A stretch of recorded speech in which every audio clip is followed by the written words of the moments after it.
जय हिंद दोस्तों। मैं नीरज कुमार एक बार फिर से आपका स्वागत करता हूं आपके अपने यूट्यूब चैनल NKS में। तो दोस्त कैसे हैं? पढ़ाई चल रहा है, अच्छे तरीके से पढ़ाई कीजिए।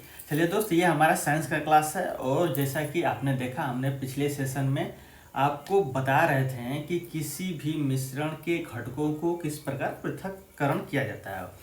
उसके यानी इस चीज़ के संबंध में हमने लगभग 6.6 विधियाँ लगभग देख चुके थे। सिर्फ 2 विधि और हैं दोस्त, उसे पढ़ते हैं, समझते हैं। उसके पश्चात जितने भी आपने विधियां पढ़ा है, देखा, समझा, उन सभी चीज़ों को हम नोट डाउन करेंगे। तो चलिए दोस्त, एक बार फिर से आपका स्वागत करते हैं आपके अपने दोस्त नीरज के साथ। आज आप पढ़ने वाले हैं पृथक्करण, मिश्रण के घटकों का पृथक्करण। तो एक बार लाइक करें, शेयर कर लें और सब्सक्राइब कर लें। चलिए दोस्त, चलते हैं। जैसा कि आप देख सकते हैं दोस्त, आपने ये 2 घुलनशील द्रव के मिश्रण के बारे में ये पढ़ लिया था, आसवन विधि पढ़ लिया था, प्रभाजी यानी फ्रैक्शनल डिस्टिलेशन आपने पढ़ लिया था इसके बारे में भी, और आपने इसके बारे में और आपने वायु से गैसों को कैसे प्राप्त करें इसके बारे में भी बहुत अच्छे तरीके से समझा था आपने, और हमने इसका प्रयोग कर कर भी इस प्रकार हमने देखा था इस चित्र के माध्यम से। चलिए यहाँ से हमको पढ़ना है, समझिएगा दोस्त। क्या है 8वां पॉइंट, समझिएगा। 7 पॉइंट लगभग पढ़ लिए थे, ये आपका अंतिम पॉइंट है दोस्त। समझते हैं, लास्ट और इम्पोर्टेंट पॉइंट है, समझिएगा। क्या कह रहा है दोस्त, किसी अशुद्ध नमूने में से शुद्ध कॉपर सल्फेट कैसे प्राप्त किया जाए। समझिएगा, ये सिर्फ एक एग्जाम्पल दिया है। किसका एग्जाम्पल दिया है? कॉपर सल्फेट का एग्जाम्पल दिया है। ऐसे बहुत सारे एग्जाम्पल, उदाहरण हो सकते हैं, लेकिन आपको समझाने के लिए इसने कॉपर सल्फेट का एग्जाम्पल लिया है। समझिएगा क्या कह रहा है इसमें दोस्त। कह रहा है दोस्त कि अशुद्धियों से रूप यानी अशुद्धियों से मिलकर एक कॉपर बना हुआ है। उसमें बहुत सारी अशुद्धियां कुछ भी हो सकती हैं। जैसा कि आप जानते हैं दोस्त, जो प्रकृति आपको जो भी संसाधन देती है, प्राकृतिक रूप से आप जो भी संसाधन प्राप्त करते हैं, चाहे कॉपर हो या फिर कोई भी अलग पदार्थ हो, जो आप अपने उपयोग में, यूज में लाना चाहते हैं, वो प्रकृति आपको शुद्ध रूप में नहीं देती है। यानी वो प्रकृति, जो भी पदार्थ आप ले रहे हैं प्रकृति से, वो अशुद्ध रूप में होती है। उसे आप कई मेथड, कई विधि, कई प्रोसेस करने के पश्चात आप उससे शुद्ध प्राप्त करते हैं और उसका उपयोग या उपभोग करते हैं। तो कुछ ऐसा ही होता है कॉपर सल्फेट के साथ दोस्त। जब ये कॉपर सल्फेट आपको प्राकृतिक रूप से जब इसे लेते हैं, ये जहाँ जिस भी अवस्था में होता है, यह शुद्ध अवस्था में नहीं मौजूद होता है, यह अशुद्ध अवस्था में। अब अशुद्ध अवस्था में कहने का मतलब, इनके साथ अलग अलग और भी घटकें इनके साथ मौजूद होंगी। जैसे अगर आप देखिए, ध्यान से देखिएगा, जैसे आप एक लौह अयस्क निकालना चाहते हैं दोस्त। लोहा जो आप होता है, अब लौह अयस्क उसके थ्रू निकालते हैं। लोहे को प्राप्त करने के लिए, लोहे के शुद्धतम रूप को प्राप्त करने के लिए उसको आपको काफ़ी सारी विधियों के थ्रू गुजरना पड़ता है। तत्पश्चात आपको लोहे का एक शुद्धतम रूप आपको प्राप्त होता है, और उसका हम मिश्रण और भी चीज़ें मिलाने के पश्चात उसका उपयोग करते हैं। या फिर आप चीनी का निर्माण कर रहे हैं, या फिर आप नमक का निर्माण कर रहे हैं, तो उनके साथ बहुत सारी अवयव घटक उनके साथ मिले हुए हैं, जिनको आप शुद्ध रूप में लिया कर अपना प्रयोग करते हैं। तो यहां पर हम बात करने वाले हैं दोस्त कॉपर सल्फेट का। अब समझिएगा, कॉपर सल्फेट आपको अशुद्ध रूप में प्राप्त है। सबसे पहले क्या किया जाता है कि जिस भी अवस्था में यह कॉपर सल्फेट मौजूद होता है, उस पदार्थ को हम लेते हैं और उसमें जल मिलाते हैं और एक घोल तैयार करते हैं। समझिएगा एक एक प्रोसेस।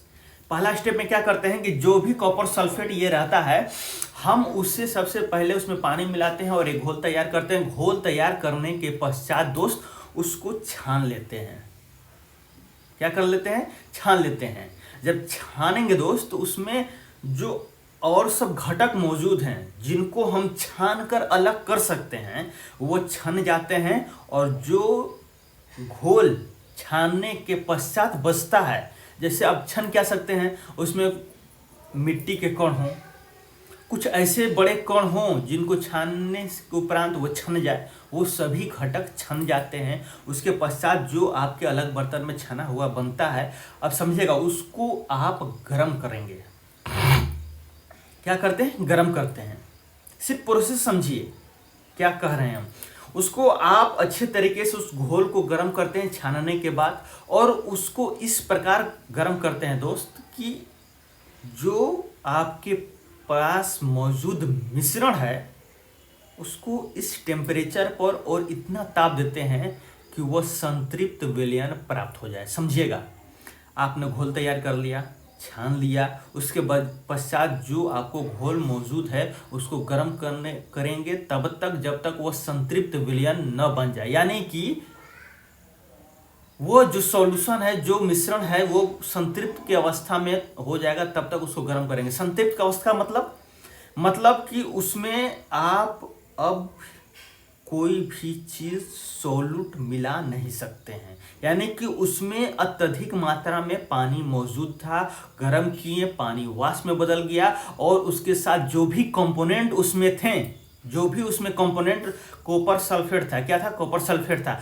उसमें जो भी कंपोनेंट थे वो इस अवस्था में है, और पानी भी इस अवस्था में है कि एक ऐसा सॉल्यूशन तैयार हो गया है दोस्त कि वो उसको हम संतृप्त कह रहे हैं, यानी कि उसमें न अत्यधिक पानी है और नहीं अत्यधिक उसके शुद्ध जो भी कॉपर है न वो अत्यधिक है, यानी कि विलय और विलायक दोनों लगभग बराबर हैं। उसमें ऐसी अवस्था हम उसको प्राप्त कर लेते हैं, संतृप्त अवस्था। अब देखिए, संतृप्त अवस्था जब वो घोल तैयार हो जाता है तो उसे आप छोड़ देंगे ठंडा होने के लिए। जब जैसे ही उसे ठंडा होने के लिए छोड़ेंगे तो आप देखेंगे तो क्रिस्टल, यानी कि टुकड़ों टुकड़ों में आपको वो नजर आएगा, और उससे आपको प्राप्त हो जाएगा शुद्ध कॉपर। क्या प्राप्त हो जाएगा दोस्त? शुद्ध कॉपर सल्फेट।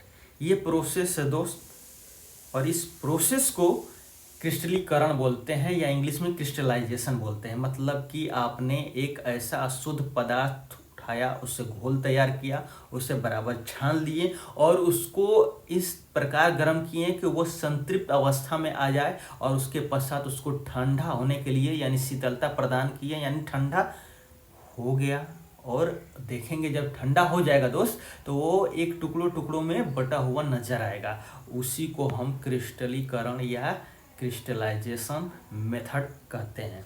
चलिए दोस्त देखिएगा, ये आपका एनसीईआरटी का एक पॉइंट है, समझिएगा क्या कह रहा है। क्रिस्टलीकरण यह वह विधि है जिसके द्वारा क्रिस्टल के रूप में, क्रिस्टल यानी वही समझिएगा ठोस रूप में, एक टुकड़े के रूप में आपको क्रिस्टल का बात आ जाएगा, समझिएगा शुद्ध ठोस पदार्थ का बात कर रहा है, समझिएगा। द्वारा क्रिस्टल के रूप में शुद्ध ठोस को विलयन से पृथक किया जाता है। क्रिस्टलीकरण विधि साधारण वाष्पीकरण विधि से निम्न कारणों से उत्तम है। यानी इसके कहने का मतलब है दोस्त, जो आप क्रिस्टलीकरण विधि अपना रहे हैं और जो सामान्यतः वाष्पीकरण विधि होता है वो जो अपनाते हैं, उससे यह बेहतर है। कैसे बेहतर है समझिएगा।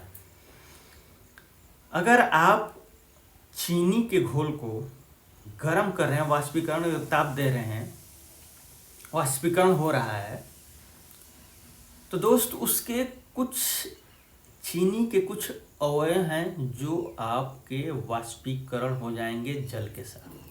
परंतु यही जब आप क्रिस्टलीकरण विधि अपनाइएगा, उसका घोल तैयार कीजिएगा, उसको छान लेंगे, उसके पश्चात उसको इस कदर गर्म करेंगे ताकि वो संतृप्त विलयन तैयार हो जाए, उसके बाद ठंडा होने के लिए छोड़ देंगे, तो आपको सिर्फ वही अवयव निकलेंगे, आपके पास वही अवयव आएंगे, वही घटक आएंगे जो आप प्राप्त करना चाहते हो, वो भी शुद्धतम रूप में। देखिए क्या कह रहा है, किस प्रकार वाष्पीकरण से भिन्न है।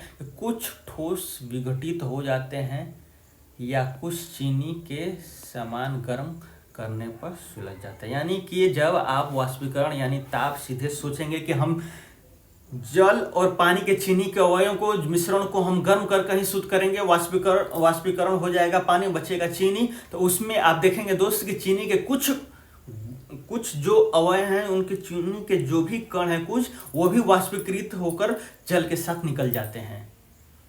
ये एक कारण है वाष्पीकरण से क्रिस्टलीकरण का बेहतर होने का। आपने पहला अभी देखा, आपने क्या पढ़ा, आपने ये देखा दोस्त कि वाष्पीकरण से किस प्रकार वाष्पीकरण बेहतर है। पहला आपने उसमें देखा कि उसमें जब आप गर्म करेंगे, जैसे हमने घोल को, चीनी और पानी के घोल को गर्म किया तो चीनी के अवयव भी वाष्पीकरण हो जा रहे थे, क्योंकि उस तक टेम्परेचर पहुंच जा रहा था, जिस कारण चीनी झुलस कर और पानी के साथ वाष्पीकृत हो जा रही थी। दूसरा देखेंगे क्या कह रहा है कि छानने के पश्चात भी अशुद्ध विलेय पदार्थ को विलायक में घोलने पर विलयन में कुछ अशुद्धियां रह जाती हैं। वाष्पीकरण होने पर ये अशुद्धियां ठोस में दूषित कर जाती हैं। यानी कि कह रहा है कि दोस्त कि अगर आप जब कोई विलयन तैयार कर लेते हैं, मिश्रण तैयार कर लेते हैं, आप उसको छान रहे हैं, छानने के पश्चात भी कुछ अशुद्धियां उस विलेय पदार्थ में मौजूद, विलायक के रूप में घोल में कुछ अशुद्धियां रह जाती हैं। और जब आप उसे एक संतृप्त विलयन में तैयार न कर कर, उसे छोड़कर एक क्रिस्टल के रूप में तैयार न कर कर आप उस घोल को डायरेक्ट सोच रहे हैं वाष्पीकृत कर दें, और वाष्पीकरण से एक पदार्थ जो जल होगा वो निकल जाएगा, वाष्पीकृत हो जाएगा, बचा हुआ पदार्थ आपको शुद्धतम रूप में मिल जाएगा, मिलेगा दोस्त, लेकिन उस हद तक शुद्ध नहीं मिलेगा जिस हद तक क्रिस्टलीकरण से मिलता है। जब आप उसे वाष्पीकरण करने के लिए टेम्परेचर करेंगे तो और पदार्थ तो निकल जाएंगे, लेकिन बाकी जो अशुद्धियां हैं उनके साथ ठोस रूप में उन्हें रहकर दूषित करेंगे। मतलब समझेगा, क्रिस्टलीकरण दो विधि है, जिससे हम दो तरीके हैं जिससे हम कह सकते हैं कि वाष्पीकरण से बेहतर है। पहला दोस्त कि जब आप उसे गर्म करेंगे तो उसके जो अलग शुद्ध होने वाले पदार्थ हैं वो भी उसमें मिलकर वाष्पीकृत हो सकते हैं। दूसरा, जब आप उसे छनन कर देते हैं तो उसमें अभी भी कुछ औषधियाँ पर्याप्त होती हैं, परंतु जब उसे वाष्पीकृत करेंगे तो एक जो घटक वाष्पीकृत होकर अलग हो जाएगा, लेकिन उसके साथ और सभी जो अशुद्धियां हैं वो रह जाएंगी। इसका अनुप्रयोग यानी उपयोग कहाँ का होता है? जैसे समुद्र जल प्राप्त करने में, जो आप समुद्र जल से नमक प्राप्त करते हैं उसमें यूज किया जाता है ये आपका क्रिस्टलीकरण। पहले समुद्र के पानी को लेंगे, उसको आप क्या करेंगे, सबसे पहले छानेंगे। छानने के पास जो भी अशुद्धियाँ, जो भी थोड़ा बहुत जो भी अशुद्धियाँ रहेंगी वो छन कर अलग हो जाएंगी। उसके पश्चात जो सॉल्यूशन, जो मिश्रण आपके पास बचेगा दोस्त, उसको आप इस कदर गर्म करेंगे कि वो संतृप्त विलयन प्राप्त हो जाए। संतृप्त विलयन उसके पश्चात छोड़ देंगे तो जैसे जैसे ठंडा होगा वो ठोस अवस्था में आएगा और वह क्या हो जाएगा दोस्त, और वह क्या हो जाएगा, क्रिस्टल के रूप में आपको प्राप्त हो जाएगा। उसी प्रकार अशुद्ध नमूने से फिटकरी को पृथक करना, इसी प्रकार फिटकरी को भी प्रोसेस किया जाता है, क्रिस्टलीकरण द्वारा इसे शुद्ध रूप में प्राप्त किया जा सकता है। चलिए दोस्त, एक पॉइंट है जल को शुद्ध करने की प्रक्रिया, इसमें समझते हैं। जल को आप अपने पास जो भी जल मौजूद है, जो अशुद्ध हैं, उन्हें आप कैसे शुद्ध करेंगे, ये ज़्यादातर लोग अपने आसपास इस विधि का उपयोग कर कर जल को शुद्ध करने का प्रयास करते हैं। समझिएगा क्या है, आपको एक जल का भंडार है दोस्त, जहाँ पर अशुद्ध जल है, यानी उसमें कुछ भी हो सकती हैं। सबसे पहले लेवल में तलहट टैंक होता है। तलहट टैंक मतलब कि अगर आप जो अशुद्ध जल भंडार है वहाँ से जल लिए और इसमें जल डालें, तो जो भी इसमें भारी मात्रा में, यानी जिनका वेट ज़्यादा होगा, जो स्थिर रहने पर तल में बैठ जाएंगे, वो सभी कंपोनेंट, वो सभी घटक इस टैंक में क्या हो जाएंगे, नीचे बैठ जाएंगे। जैसे मिट्टी हो गया, बालू हो गया, कंकड़ पत्थर, ये सब चीज़ें हो गई, ये अगर आप जल में मौजूद है तो ये सभी तलहट के रूप में नीचे क्या हो जाएंगी, बैठ जाएंगी। छोटे छोटे मिट्टी के कण, महीन कण, वो सब क्या हो जाएंगे, बैठ जाएंगे। उसके पश्चात ये जाएगा लोडिंग टैंक में। यहाँ पर क्या करेगा दोस्त, देखिएगा, निलंबित अशुद्धियों के तलहट के लिए, यानी कि तलहट के पश्चात जो भी अशुद्धियाँ थोड़ी बहुत जो भी बच गई हैं वो यहाँ पर अलग होंगी। उसके पश्चात आपको छानक टैंक होता है। यहाँ पर क्या होता है, आपको बारीक बालू, कंकड़, मोटे कण मिलते हैं, यानी कि जैसे जैसे इन सबसे गुजरते जाएंगे ये अशुद्ध जल, तैसे तैसे वहाँ पर एक परत का काम करते हैं ये दोस्त। ये जो कंकड़ होते हैं, मोटे कण होते हैं, उसके पास उसके पहले बारीक बालू होता है, ये सब क्या होते हैं, छनन का काम करते हैं। देखिए बारीक बालू में जब ये जाएगा शुद्ध जल, तो उससे जो छनने की कैपेसिटी होगी उससे छन जाएगी। उसी प्रकार कंकड़ से जाएगा तो उससे जो छनने की, उससे आकार में जो बड़ी होंगी वो छन जाएगी। उसके पश्चात जो मोटे कंकड़ में जाएंगी, वहाँ से जो भी छनने योग्य घटक मौजूद होंगे उस जल, अशुद्ध जल में, वो छनकर आपको एक दूसरे टैंक में आ जाएगा। और ये यहाँ पर टैंक जब आएगा दोस्त, तो जो बैक्टीरिया छोटे छोटे होते हैं उनको तो आप इसके थ्रू नहीं छान सकते हैं, लेकिन यहाँ पर आपको इसमें क्लोरीनीकरण, श्याम से समझिएगा क्या कर रहा है, क्लोरीनीकरण, यानी कि यहाँ पर उस जल में क्लोरीन मिलाया जाएगा, उस जल का क्लोरीनीकरण किया जाएगा, मतलब कि उस जल के अंदर मौजूद बैक्टीरिया को मारा जाएगा। और उसके पश्चात जो वाटर यानी जल आपको प्राप्त होगा वो आपको शुद्ध जल प्राप्त हो जाएगा। प्रोसेस क्या है, पहला तलहट टैंक रहेगा, दूसरा अशुद्धियों को अलग करने के लिए एक दूसरा टैंक, उसके बाद फिर आपको इनको छानने के लिए एक बारीक बालू बिछाए गए रहेंगे, उसके बाद फिर कंकड़ मिलेंगे, उसके बाद फिर मोटे कंकड़ मिलेंगे, उसके बाद जो छन कर आएगा जल, उसमें जो बैक्टीरिया मौजूद होंगे उनको साफ या उनको किल करने के लिए, बैक्टीरिया को मारने के लिए क्लोरीनीकरण एक विधि अपनाया जाएगा, जहां पर क्लोरीन डाला जाएगा और उसके सारे बैक्टीरिया मर जाएंगे। उसके पश्चात जो आपको प्राप्त हो जाएगा दोस्त यहाँ पर जल, वो शुद्ध जल होगा। चलिए दोस्त अब समझिएगा, आपने अभी जो भी 8 विधियां देखा दोस्त, हमने आपको एक टेबल के फॉर्म में दिया है, अभी हम आपको दिखाएंगे। टेबल के फॉर्म में आपको दिया है दोस्त, जो भी आपके मिश्रण हैं उनके घटकों को अलग करने के लिए अभी आपने 8 टोटल विधि देखा है, उन सभी विधियों को एक जगह हमने किया है। अब आपका एक कार्य है, उस टेबल को देखिएगा, अभी दिखा रहे हैं आपको, ध्यान से समझिएगा। और उसके पश्चात हम जितने भी अभी तक ले हमने 2.3 पढ़े मिश्रण के पृथक्करण, घटकों को पृथक करना, वो सभी एक एक कर हम लिखेंगे। समझिएगा क्या कह रहा है, समझिएगा। कुछ आपने जो पढ़ा है दोस्त, हमने उसको येलो से कर दिया, देख लीजिए, हमने उसको येलो से कर दिया है। कुछ अलग हैं जो आप इन्हें जानते होंगे, पढ़े यहाँ पर नहीं पढ़े लेकिन फिर भी आप इन्हें जानते होंगे, एक बार उससे भी देख लेंगे। देखिएगा, छनना फिल्ट्रेशन है, ये किसी लिए उदाहरण में देख सकते हैं, पानी से मिट्टी को अलग करना या चाय के पत्ती से अलग करना। आपने वाष्पीकरण पढ़ा, इसमें समुद्री जल से नमक प्राप्त करने की विधि पढ़ा, आपने देखा था।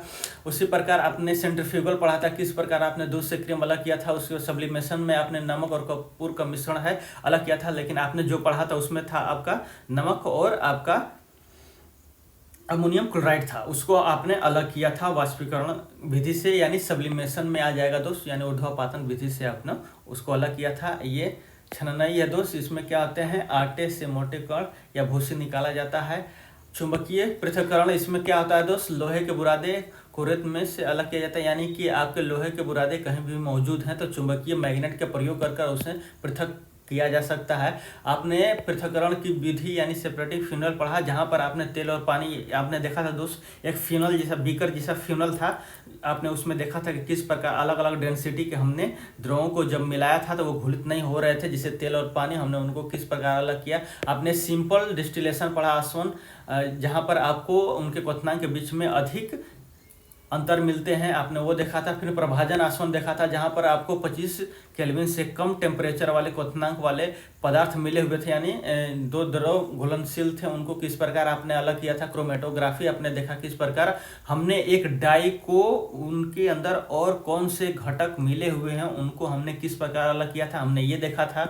उसी प्रकार आपने लास्ट में देखा क्रिस्टलाइजेशन यानी क्रिस्टलीकरण यानी क्रिस्टलाइजेशन, यानी किस प्रकार आप नमक या शक्कर को शुद्ध करेंगे या फिर शुद्ध ठोस को घोल से क्रिस्टल के रूप में प्राप्त किस प्रकार करेंगे, आपने ये देखा।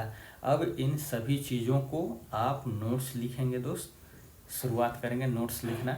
जहां आपने नोट्स बनाया है अब उसके आगे लिखना शुरू करेंगे और जल्दी लिखने का कोशिश करेंगे। चलिए आइए देखिएगा दोस्त, इससे पहले जो भी आपने पढ़ा है 2.1 2.2 आपने उसका बखूबी अच्छे से नोट्स तैयार करके रखा है। अब यहाँ से हमको नोट्स तैयार करना है, लिखिएगा जो भी पॉइंट होगा उसके आगे लिखिएगा दोस्त। मिश्रण के घटकों का पृथक्करण, मिश्रण के घटकों का पृथक्करण, हेडिंग डालेंगे मिश्रण के घटकों का पृथक्करण।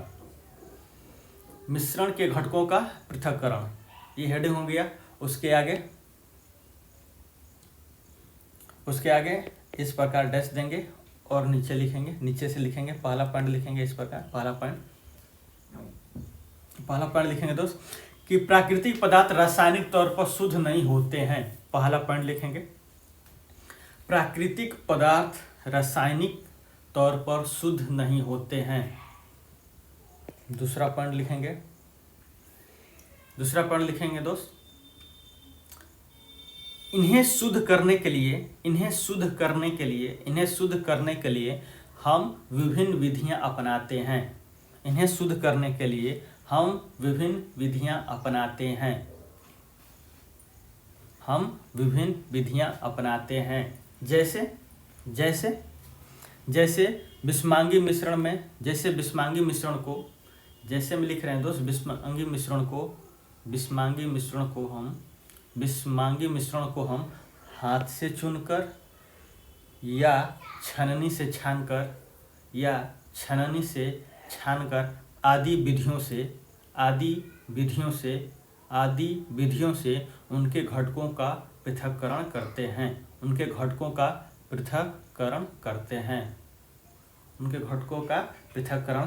हैं। ये आपका पहला पॉइंट हो गया। पहला पॉइंट मतलब जो भी आप पॉइंट लिखेंगे उसके आगे का ये पॉइंट है। अब चलिए अगला पॉइंट डालिए और लिखिएगा। अभी आप क्या कर रहे हैं, ध्यान समझिएगा। अभी आप क्या कर रहे हैं कि आपने जितने भी 2.1 और 2.2 पढ़ा है दोस्त, आप अपने बिहार बोर्ड में देखिएगा, वो सभी आपने नोट्स के रूप में बना चुके हैं। अब अभी आपने 2.3 पढ़ा, अब 2.3 के क्या कर रहे हैं, नोट्स बना रहे हैं। चलिए अब नेक्स्ट पॉइंट लिखिएगा दोस्त, लिखिएगा कुछ मिश्रणों को विशेष विधि की आवश्यकता होती है। उनके घटकों को पृथक्करण करने के लिए कुछ मिश्रणों को विशेष विधि की आवश्यकता होती है, उनके घटकों को पृथक्करण करने के लिए। ये आपने पॉइंट डाला है। चलिए दोस्त, अब आपने जो पॉइंट डाला है इसके आगे आप ऐसे डैश लिखें और नीचे लाइन में आइएगा और नंबर डालिएगा। पहला नंबर डालेंगे, एक नंबर डालेंगे, लिखेंगे दोस्त, उसमें लिखेंगे वाष्पीकरण विधि। लिखेंगे दोस्त वाष्पीकरण विधि। अब उसके आगे ऐसे डैश डालिए और लिखिए, डैश डालकर लिखिएगा दोस्त वाष्पीकरण विधि आपने लिखा, उसके आगे डैश कर लिखिएगा। हालांकि ऐसे लिखेंगे, हालांकि वाष्पीकरण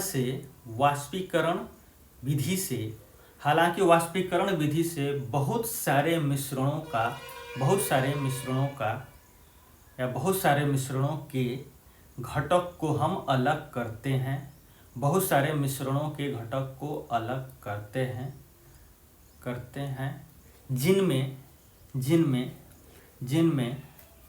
जिनमें उदाहरण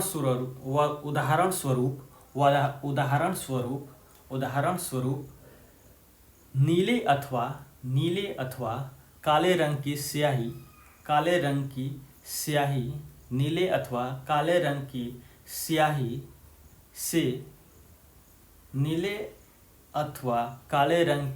स्याही से रंग वाले घटक को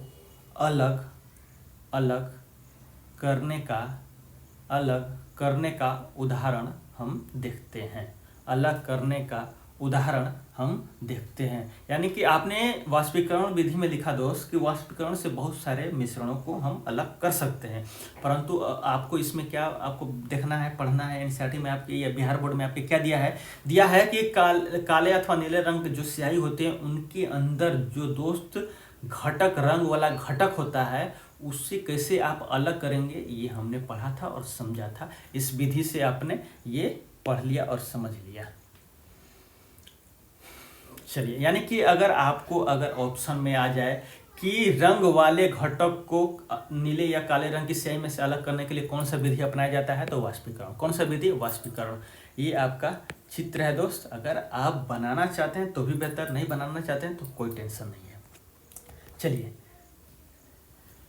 ये सब आप समझ चुके हैं दोस्त, इसमें ज़्यादा कुछ अब लिखने का जरूरत नहीं है। अब दूसरा डालिएगा, दूसरा पॉइंट डालिएगा। आपने पहला पॉइंट में वाष्पीकरण लिखा, दूसरा पॉइंट डालिएगा, लिखेगा दोस्त, अपकेंद्रीय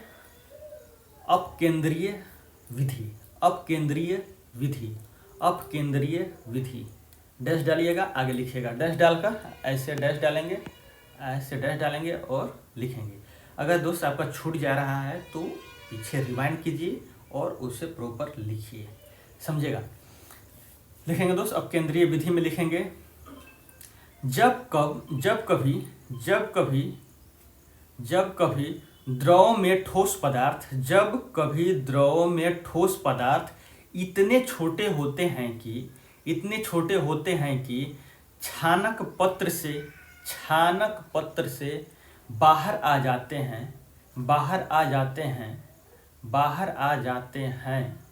तो उन्हें पृथक करने के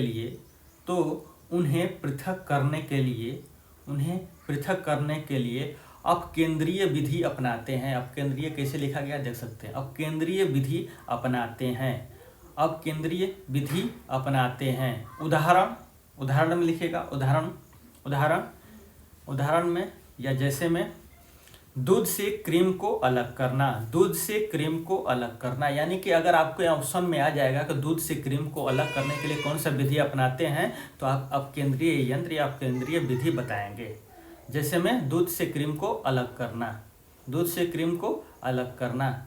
अब नीचे आइएगा दोस्त, नीचे आएंगे और नोट लिखेंगे। उसी में लिख रहे हैं दोस्त, ध्यान दीजिएगा, ये नोट है सिर्फ दूसरा पॉइंट के लिए, सबके लिए नोट्स नहीं है। नोट लिखेंगे, नोट ऐसे डैश डालेंगे, अन्य तो हिंदी में लिखेंगे नोट डैश लिखेंगे दोस्त,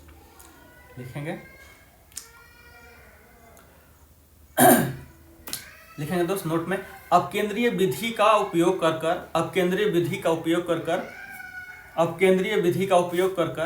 हम निम्न अनुप्रयोग करते हैं। यानी उपयोग उसका कहाँ करते हैं, हम निम्न अनुप्रयोग करते हैं। जिसमें आप पहला लिखेंगे, नीचे लाइन से लिखेंगे दोस्त। पहला लिखेंगे, जांच प्रयोगशाला में रक्त और मूत्र के जांच। बी पॉइंट में लिखेंगे, डेयरी तथा घर में क्रीम से मक्खन निकालने की प्रक्रिया। और सी में लिखेंगे, कपड़े धोने की मशीन में भींगे हुए कपड़ों से जल निचोड़ने में। ध्यान दीजिएगा दोस्त, थोड़ा जल्दी लेकर चल रहे हैं ताकि हम नोट्स जल्दी बना लें। आप वीडियो को पॉज कर नोट्स बना सकते हैं। चलिएगा दोस्त, अब तीसरा पॉइंट ध्यान दीजिएगा। ये आप जो भी पॉइंट लिख रहे हैं उसके अंदर है सब विधियाँ, जो भी आपने लिखा ना, निम्न विधि का प्रयोग कर रहे हैं। पहला आपने देखा, दूसरा देखा, ये आपका तीसरा पॉइंट है। लिखेगा तीसरा पॉइंट में, कीप विधि इस प्रकार लिखेगा। ये कीप जिसे दिख रहा है कि नहीं, कीप विधि, या फिर फ्यूनल, इंग्लिश में फ्यूनल,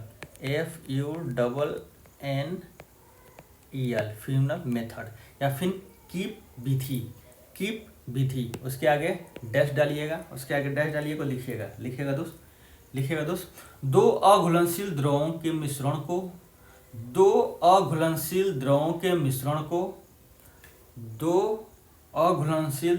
मिश्रण को उनके घनत्व या डेंसिटी, ब्रैकेट में डेंसिटी, DENSITY, उनके घनत्व के या डेंसिटी के आधार पर पृथक करते हैं।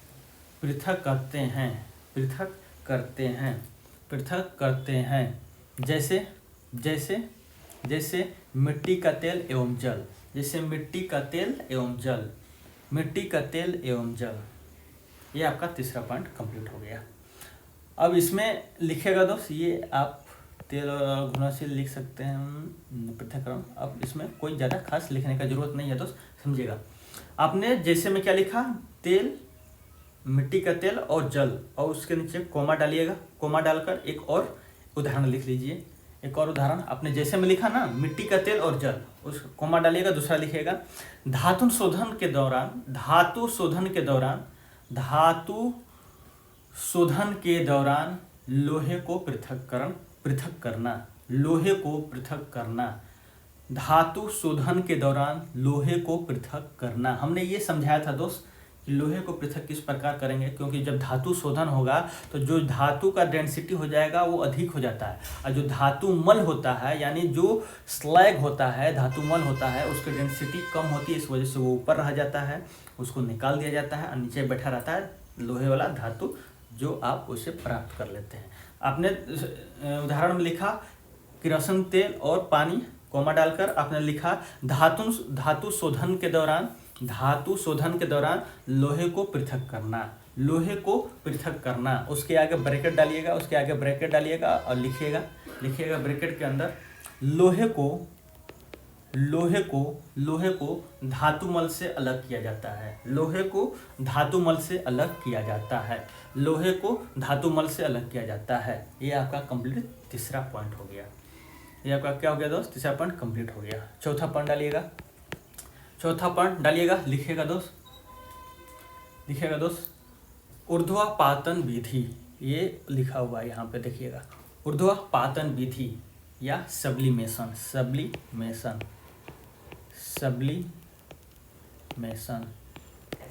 चौथा पॉइंट लिख रहे हैं दोस्त, ऊर्ध्वापातन विधि। डस्ट डालेंगे, लिखेंगे, डस्ट डालेंगे, लिखेंगे दोस्त। इसमें लिखेंगे, इनमें नहीं दोस्त लिखेंगे, इसके आगे डस्ट डालेंगे। इस विधि से वैसे मिश्रण के घटक को अलग किया जाता है। इस विधि से वैसे मिश्रण के घटक को अलग किया जाता है, वैसे मिश्रण के घटक को अलग किया जाता है जिनके घटक ऊर्ध्वापातन प्रक्रिया के अंतर्गत आते हैं, ऊर्ध्वापातन प्रक्रिया के अंतर्गत आते हैं। ये ऊर्ध्वापातन विधि है दोस्त। इसके थ्रू वैसे ही मिश्रण को अलग किया जाएगा जिसके अंदर उनके जो घटक होंगे वो ऊर्ध्वापातन प्रक्रिया के अंतर्गत आएंगे। ऊर्ध्वापातन प्रक्रिया क्या है, उनको गर्म करेंगे तो डायरेक्ट ठोस से किसमें बदल जाएंगे, गैस में। तो आगे लिखिएगा दोस्त, जैसे नमक तथा अमोनियम क्लोराइड के मिश्रण को पृथक करना, नमक तथा अमोनियम क्लोराइड के मिश्रण को गर्म करना या पृथक करना, मिश्रण को पृथक करना, ये हो सकता है। या फिर आप ये भी लिख सकते हैं नमक तथा कपूर, इनको भी अलग करना। ये किसके थ्रू आता है, ऊर्ध्वापातन के अंतर्गत। चलिए पांचवा पॉइंट डालेंगे दोस्त, पांचवा पॉइंट डालेंगे और लिखेंगे क्रोमेटोग्राफी विधि लिखा हुआ है नीचे दोस्त, देख सकते हैं। क्रोमेटोग्राफी विधि, डैश डालेंगे और लिखेंगे, लिखेंगे दोस्त आगे। यह विधि का उपयोग या इस विधि का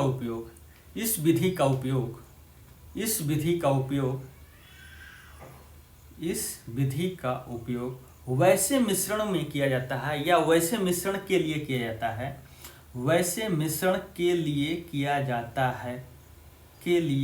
जाता है, जिसमें एक से अधिक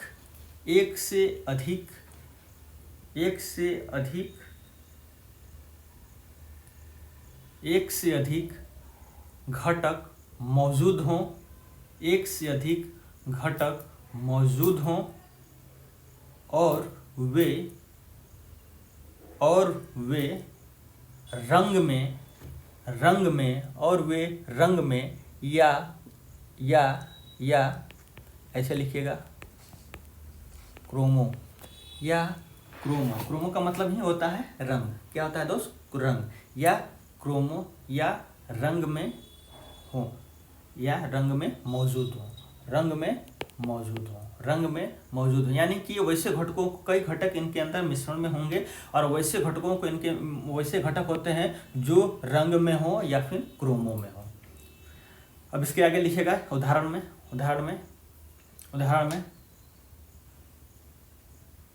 उदाहरण लिखेगा दोस्त, जैसे काली स्याही में कई डाई या रंगों का होना। उदाहरण लिखेगा दोस्त, काली स्याही में कई डाई या रंगों का होना, डाई या रंगों का होना। उसके बाद अब नीचे आएंगे दोस्त, इसी में नोट लिखेंगे, नोट लिखेंगे दोस्त, नोट लिखेंगे। इस विधि का उपयोग हम निम्न अनुप्रयोगों में करते हैं, पहला लिखिएगा डाई में रंगों को पृथक करना, डाई में रंगों को पृथक करने में।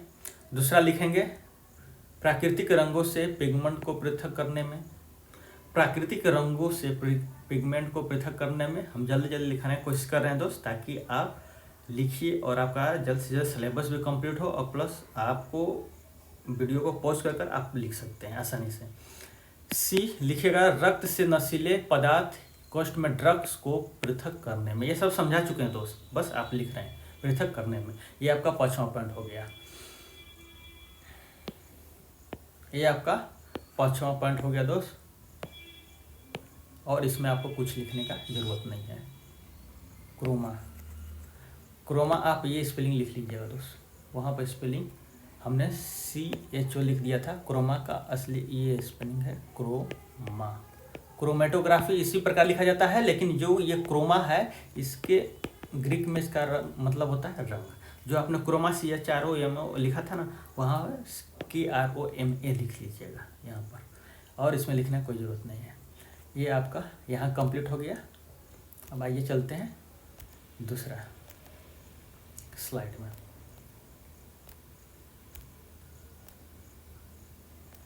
चलिए दोस्त, छठवां पॉइंट डालेंगे और लिखेंगे आसवन विधि।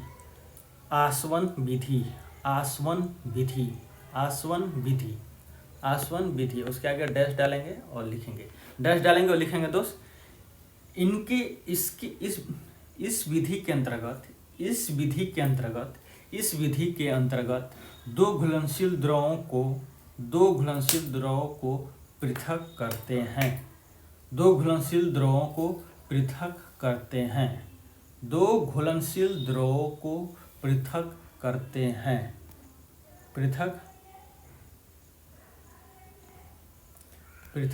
हैं। नोट डालिएगा दोस्त, नोट डालेंगे और डैश डालेंगे, लिखेंगे।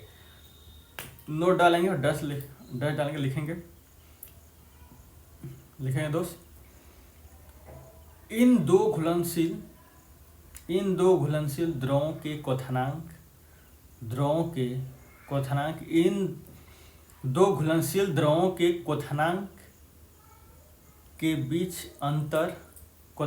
के बीच अंतर अत्यधिक होना चाहिए, क्वथनांक का अंतर अधिक होना चाहिए। ये आपका आसवन या समान आसवन विधि हुआ। अब डालेंगे दोस्त 7वां पॉइंट डालेंगे और लिखेंगे प्रभाजी आसवन विधि, जिसको इंग्लिश में फ्रैक्शनल डिस्टिलेशन कहते हैं। क्या कहते हैं? Fractional distillation. जल्दी लिखेंगे दोस्त, प्रभाजी आसवन विधि, फ्रैक्शनल डिस्टिलेशन, और डैश डालेंगे और लिखेंगे। इसके अंतर्गत दो या दो से अधिक द्रव जो घुलनशील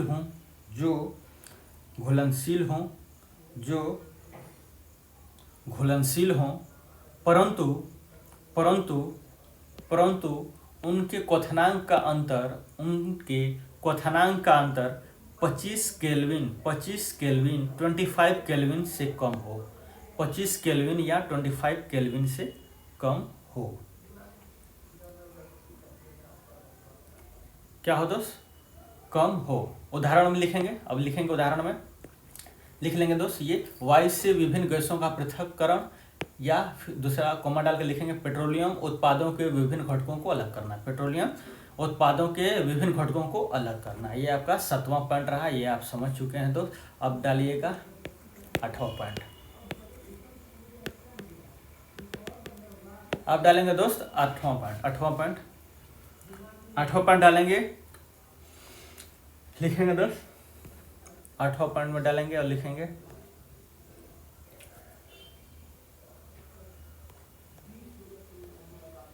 सातवां पॉइंट डाला दोस्त। 7वां पॉइंट में आपका यही था, आपने गैसों उदाहरण में देखा गैसों को किस प्रकार आपने अलग किया, ये आपने समझा।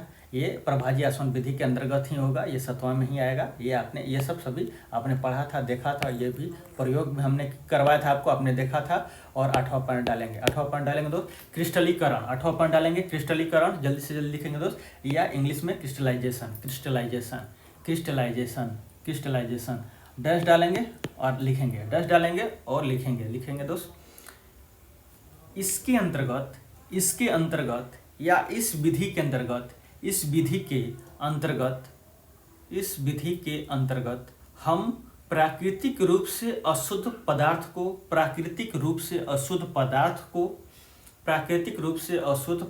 को शुद्ध पदार्थ में बदलने के लिए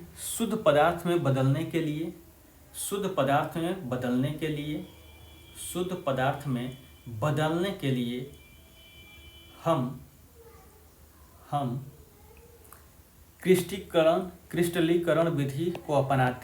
क्रिस्टलीकरण विधि को अपनाते हैं, जिसके अंतर्गत शुद्ध पदार्थ क्रिस्टल में प्राप्त होते हैं। उदाहरण में लिखिएगा शुद्ध कॉपर सल्फेट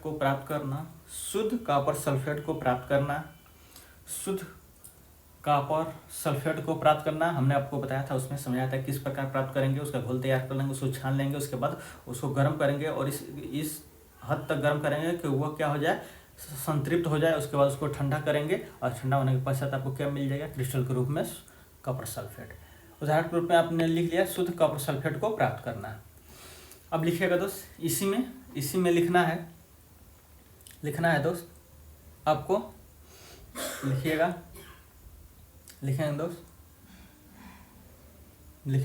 आप नोट डालेंगे और डैश डालेंगे, लिखेंगे। जल्दी लिखेंगे दोस्त, नोट डालेंगे और डैश डालेंगे, लिखेंगे क्रिस्टलीकरण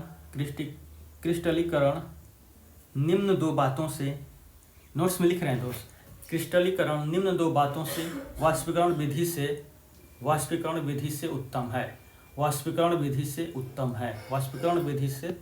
है। पहला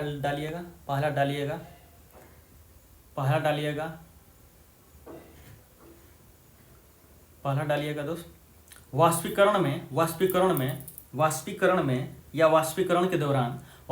के दौरान कुछ ठोस पदार्थ विघटित हो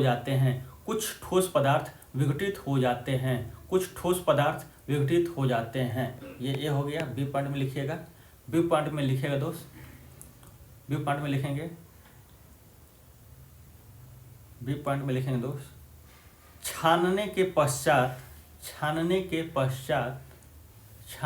पश्चात मिश्रण को वाष्पीकरण करने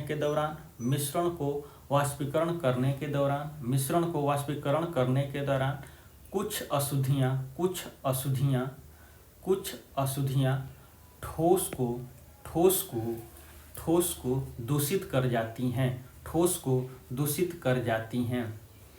को दूषित कर जाती हैं। ये 2 विधि हैं दोस्त जो हम वाष्पीकरण में अपनाते हैं। पहला वाष्पीकरण, उसको जल्दी वाष्पीकरण करेंगे, यानी टेम्परेचर उसको बढ़ाएंगे तभी वाष्पीकरण होगा। तो उसमें क्या होगा कि जो ठोस जो हमको चाहिए अलग शुद्ध रूप में, वो भी क्या हो जाते हैं, विघटित हो जाते हैं, वो भी वाष्पीकृत हो जाते हैं कुछ उसके अंश। और दूसरा किस प्रकार के, जब आप वाष्पीकरण करते हैं तो उससे पहले उसको कुछ छान लेते हैं, तो छानने के पश्चात भी कुछ अशुद्धियाँ उसमें रह जाती हैं। अब उसको क्या कहते हैं, आप डायरेक्ट गर्म करने लगते हैं, वाष्पीकृत करने लगते हैं। तो अब वाष्पीकृत तो जो होना है वो तो हो जाएगा, परंतु कुछ ऐसे अशुद्धियाँ बच जाएंगी और उस जो ठोस प्राप्त होगा दोस्त, वो उन अशुद्धियों के साथ प्राप्त होगा। इस वजह से वाष्पीकरण से बेहतर होता है क्रिस्टलीकरण। क्या होता है? क्रिस्टलीकरण।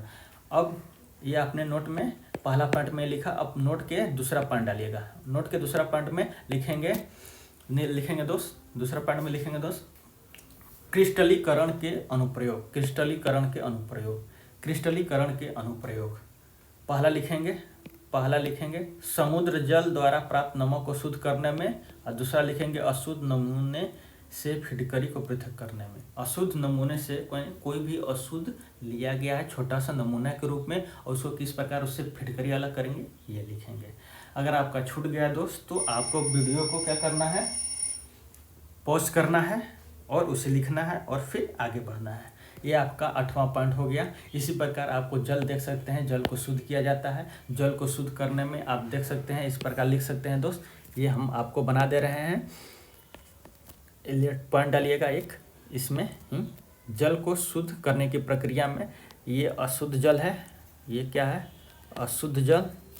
उसको डालते हैं तलहट टैंक में, उसके बाद भार टैंक में, उसके पश्चात छनक टैंक में, जिसमें आपको बारीक बालू होते हैं, कंकड़ पत्थर होते हैं। उसके बाद आप डालते हैं बैक्टीरिया मारने में, उसके बाद आपको प्राप्त होता है शुद्ध जल। उसके बाद क्या होता है दोस्त? आपको प्राप्त होता है शुद्ध जल। आप क्या लिखेंगे? आप ये हेडिंग डालेंगे दोस्त, हेडिंग डालिए जल को शुद्ध करने की प्रक्रिया। जल को शुद्ध करने की प्रक्रिया, जल को शुद्ध करने की प्रक्रिया। ये आपने जो अभी लिखा क्रिस्टलीकरण, उसके नीचे पॉइंट, ये अलग से पॉइंट डालिएगा। ये आप अलग से पॉइंट इस प्रकार स्टार डालकर लिखेंगे। जल को शुद्ध करने की प्रक्रिया, ये लिखेंगे अशुद्ध जल, उसके बाद डैश ऐसे तीर बनाएंगे, उसके बाद लिखेंगे तलहट टैंक, उसके बाद ऐसे तीर बनाएंगे, उसके बाद लिखेंगे भार टैंक, उसके बाद ऐसे फिर तीर बनाएंगे छानक टैंक, उसके बाद ऐसे तीर बनाएंगे, लिखेंगे बैक्टीरिया मारने के लिए क्लोरीनीकरण। उसके बाद आपको प्राप्त होगा शुद्ध जल। ये सिर्फ बना लेंगे ऐसे टेबल, ताकि आपके दिमाग में रहे कि हाँ पहले तलहट में जाता है, फिर भार टैंक में जाता है, छानक टैंक में जाता है, उसके बाद बैक्टीरिया शुद्ध किया जाता है। ये आप टेबल बनाना चाहेंगे तो बना लेंगे, आपके ऊपर है। और एक बार इसको बस रिवीजन कर लीजिएगा, देख लीजिएगा। अगर आप बनाना चाहते हैं तो बना सकते हैं दोस्त, कोई समस्या नहीं है। इसमें देखिए दोस्त 3 क्वेश्चन है, जल्दी से जल्दी करने का कोशिश करते हैं और सेशन समाप्त करते हैं। समझिएगा। कह रहा है पेट्रोल और मिट्टी का तेल, केरोसिन, जो कि आपस में घुलित हैं। क्या है दोस्त? जो कि आपस में घुलनशील हैं। मिश्रण को आप कैसे पृथक करेंगे? जबकि 25 डिग्री सेल्सियस से अधिक का अंतराल है। मिट्टी के तेल के क्वथनांक में, समझिएगा, मिट्टी का तेल है, पेट्रोल और मिट्टी का तेल है, और आप घुलनशील है। इन मिट्टी के तेल के क्वथनांक जो है 25 डिग्री सेंटीग्रेड सेल्सियस से अधिक है। अब समझिएगा, 0 डिग्री सेल्सियस का मतलब होता है 273 केल्विन, यानी 25 डिग्री सेल्सियस का हो जाएगा 98 केल्विन। यानी कि आपका जो ये मिट्टी का और पेट्रोल का तेल है दोस्त, ये दोनों क्या कह रहा है? घुलनशील हैं, और इनके बीच क्वथनांक जो है वो 25 डिग्री सेंटीग्रेड से अधिक है। यानी कि जब आपको 25 केल्विन से कम टेम्परेचर या क्वथनांक का अंतर मिलेगा, तब आप प्रभाजी आसवन विधि अपनाएंगे घुलनशील के लिए। लेकिन जब आपको 25 केल्विन से अधिक मिल रहा है, आपको कितना मिल रहा है? अधिक मिल रहा है, तो इसका मतलब इसमें आप यूज करेंगे डिस्टिलेशन, यानी आसवन विधि। कौन सा उपयोग करेंगे दोस्त? आसवन विधि, सिंपल आसवन विधि का उपयोग करेंगे, और इसको आप पेट्रोल और मिट्टी के तेल को आप अलग कर लेंगे। ये आपका पहला क्वेश्चन का। दूसरा क्वेश्चन देखिए, पृथक करने की समान विधि के नाम दें। दही से मक्खन को पृथक करना है, जाहिर सी बात है, तो दही से मक्खन पृथक करने के लिए आपको अपकेंद्रीय यंत्र का प्रयोग, यानी अपकेंद्रीय विधि का प्रयोग करना पड़ेगा। उसी प्रकार समुद्र जल से नमक को अलग करना है तो 2 विधि हो सकती है, वाष्पीकरण भी हो सकता है और क्रिस्टलीकरण भी हो सकता है। इसमें आप दोनों लिख सकते हैं, वाष्पीकरण भी लिख सकते हैं और क्रिस्टलीकरण भी लिख सकते हैं। नमक से कपूर को अलग करना है तो ऊर्ध्वपातन विधि आप यूज करेंगे, आपको ये दोनों पृथक नजर आएंगे। तीसरा क्वेश्चन क्या है? क्रिस्टलीकरण विधि से किस प्रकार के मिश्रण को पृथक किया जा सकता है? तो क्रिस्टलीकरण विधि से वैसे मिश्रण को अलग किया जा सकता है दोस्त, जिन्हें आप शुद्ध रूप में, वो भी ठोस अवस्था में, जिसे आप प्राप्त करना चाहते हैं। जैसे आपने एग्जाम्पल देखा था कि हमने किस प्रकार कॉपर सल्फेट के ठोस रूप को हमने प्राप्त किया था। यानी कि समझिएगा, क्रिस्टलीकरण विधि का वहीं पर प्रयोग किया जा सकता है जब आप किसी भी ठोस पदार्थ को शुद्धतम रूप में प्राप्त करना चाहते हैं। जैसे आप नमक, समुद्र के जल से नमक, यानी वो ठोस है, उसको आप प्राप्त करना चाहते हैं क्रिस्टल के रूप में, तो आप इस विधि का उपयोग कर सकते हैं। उसी प्रकार आप क्रिस्टल के रूप में सोडियम आपको कॉपर सल्फेट प्राप्त करना चाहते हैं, तो आप क्रिस्टलीकरण विधि उपयोग कर सकते हैं। यानी कि सिंपल एक लाइन दोस्त, क्रिस्टलीकरण विधि वहीं पर अपनाएंगे जहां आपको ठोस रूप में, वो भी शुद्ध रूप में, आपको क्रिस्टल के रूप में कोई भी पदार्थ, कोई भी मिश्रण से आपको कोई भी घटक चाहिए, तब आप क्रिस्टलीकरण का विधि अपनाएंगे। तो चलिए दोस्त, मिलते हैं अपने नेक्स्ट क्लास में, जहां पर हम इसके आगे के पॉइंट यानी 3 पॉइंट या पर 2.3 पॉइंट था, इसके आगे जो भी पॉइंट है उन पॉइंटों को हम समझेंगे अच्छे तरीके से। चलिए दोस्त, मिलते हैं अपने नेक्स्ट क्लास में। लाइक कर लीजिए, सब्सक्राइब कर लीजिए। मिलते हैं। Have a nice day. God bless you. जय हिंद।